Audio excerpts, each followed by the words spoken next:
2017 has been the year of the headlamp. Today I have the Olight HS2, which is a bit of a break from the usual design of using a right-angle flashlight as a headlamp. Thanks to Olight for sending me the HS2 so I could take a look and review it on my channel. The HS2 is primarily designed to be used for runners. Olight's CEO is an avid runner and wanted something small and lightweight, but with the runtime to use for early morning and late evening runs. While it should work good for that, it'll also work for other headlamp tasks decently well. However, its lack of low moonlight mode does limit its up-close work or when hiking when you want to preserve your night vision. So here is the headlamp itself. And it comes mounted to this strap, and that's non-removable. And it's a little bit different approach. As you can see here, it uses two drivers. You've got a spot driver and a flood driver. And you can run these independently or both together. And I'll go over the UI here in a minute. The smaller emitter up front here is non-removable without cutting the headband, and it attaches here via a cord to the battery pack, which is worn behind the head. The headlamp portion of the HS2 is removable from the band. I had incorrectly said that earlier in my review, and I wanted to correct that here. It's easy to remove. All you have to do is take the band through these openings. The other thing I wanted to add was you can use a normal USB cable and plug in and run this light. The normal cell that the headlamp comes with is 3.7 volts, but you can also use a USB power bank like I've got here and run it off 5 volts, and it is slightly brighter when you do this. So here's 5 volts, it runs just fine. This would allow you to run the light for a really long time off a really big battery. Like this is 1200 milliamp hours that I've got here. And the battery that it comes with is 2,000 milliamp hours, so you can just see what an increase in lifespan that would have. This connection here uses USB, so in theory you could power this off USB. And when you get this, when you first snap it together, if it doesn't work, check your connection here. The first time this was really stiff to get in here and get snapped together, but since I've done it now a few times, it's better. And this is designed to go on the left-hand side of your head here, kind of more like this. So your Olight text is facing correct way up. Then you've got this phone cord style band here that allows you to expand the band and subtract it, and the wires still fit. In the back here, you've got the battery pack. Similarly, the battery here is sewn into the headrest, so it is non-removable, non-replaceable. The biggest problem I see with this, apart from battery life issue, is that if you're using this to run, you'll probably want to wash this head strap as it'll get kind of disgusting and gross over time. However, this is only IPX4 water rated, and that means you can't just throw it in the washing machine. IPX4 is water resistant to splashes and light rain and normal dirt, but that's not a washing machine. So the best you could do is hand wash the strap in a sink, being careful not to get the headlamp or the battery pack too wet. This is a lightweight unit, and that's one of the things Olight has done to keep it and target it towards runners, is keep it lightweight. I measured it at 4 ounces. Overall, the build quality of this is pretty good. Basically what I'd expect from Olight, being pretty much an all plastic construction. The head here is metal, but that's about it. Everything else is plastic. One other thing to note is, since this was designed to be used as a runner's headlamp at dark times, and the battery pack go towards the back of your head, I'm surprised Olight didn't include a piece of reflective tape on here, or even like some red blinking LEDs or something to use as kind of like a tail lamp on your car. A lot of bicycle lights do this, and I think it'd be a nice touch to add. This light uses a Cree XP G2 LED in cool white, and as I mentioned, there's 2 of them here in the head. They're both behind the lens. One's a clear lens that will help focus it and create a spot, and the second is behind a diffused lens to create a flood. I didn't notice any abnormal color shift when using this light. The G2 is known for having some green tint sometimes, but this one didn't. But I do wish there was a neutral white version. All modes of this light do have PWM, but that's not something I'm real sensitive to, so I didn't really notice it. Olight's run times have proven to be pretty accurately, and the HS2 is no different.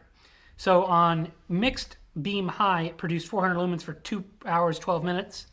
Mixed beam low, 100 lumens for 9 hours, throw high 200 lumens for 4.5 hours, throw low 50 lumens for 18 hours, and the flood runtimes and lumens are the exact same. There is no step down due to temperature or time like there are on some other Olights and many other flashlights, and I really like this. In my testing, this light got up to 117 degrees Fahrenheit after running on high with both drivers for 10 minutes of runtime. That's really hot, but it doesn't touch your skin. There's enough material here to protect your skin, so I don't think it's such a big deal. And I think when you're actually using this, especially if you're a runner, you'll get airflow around this, and it'll be cooler than that. The UI of this light is pretty easy to follow, and I'll demonstrate some of this during my tabletop nighttime shots. For startup, between modes and at shutdown, there is a nice fade in and fade out, and I really like that. Olight says it's to give your eyes additional time to adjust. And the light has two brightness modes on both drivers and combined, so you've got a low and a high on each. You can run it once it's turned on here. You can see here I can double click the button and I've got just one LED on. Double click again and it switches over. And from there I can just single click and I'll go from high to low. And while it's also on, I can click 3 times and get an SOS.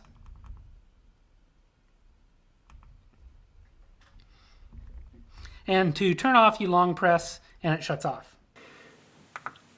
So here is high with both emitters shining.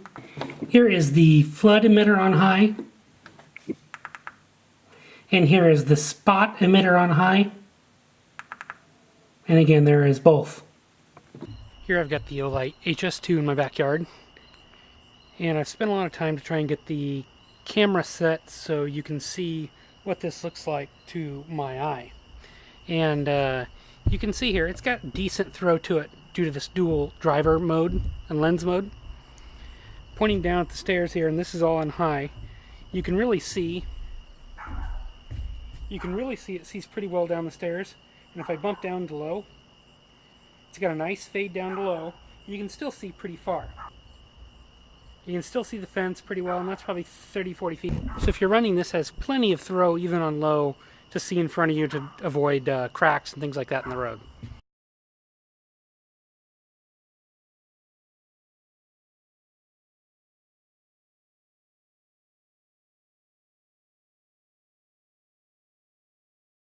During most of my testing, I just used both LEDs at the same time because I really like the beam pattern of having flood and throw. And I use this quite a bit this weekend in my garden.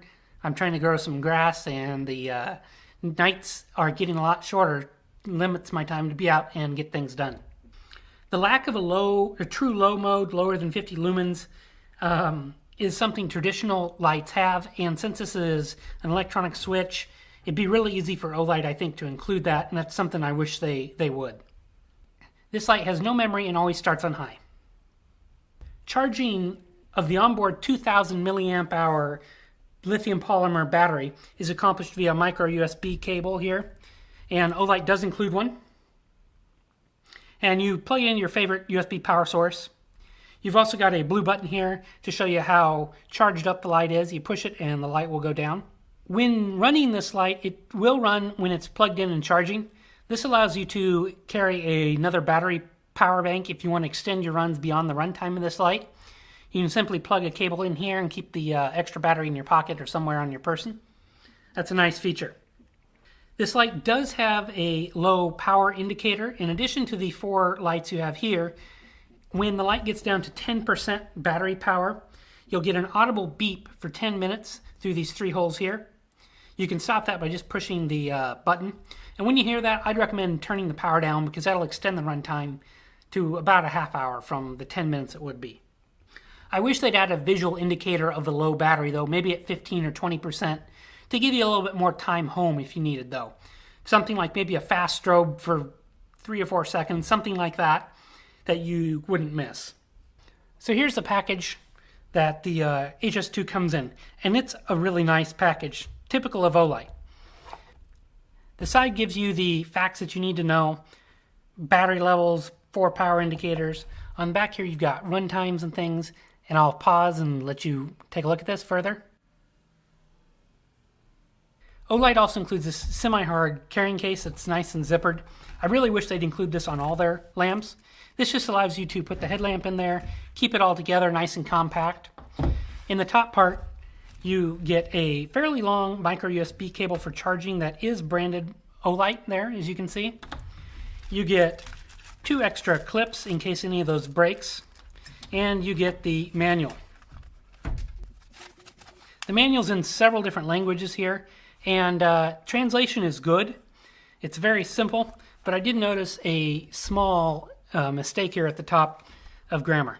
The pros of this light are it's got a nice light profile, the combination of flood plus throw or other, and it's got nice ramping moving between those modes and on and off. There are great run times on low and good on high. There's no step downs due to temperature or time limits. It's got a really easy UI and charging system. Anybody can use this light. I think it's comfortable and balanced on the head, and for me it came adjusted in the correct size out of the factory. And there's no assembly of the headband itself. Some cons are I'd like to see an additional low lumen mode, which would make this light more versatile.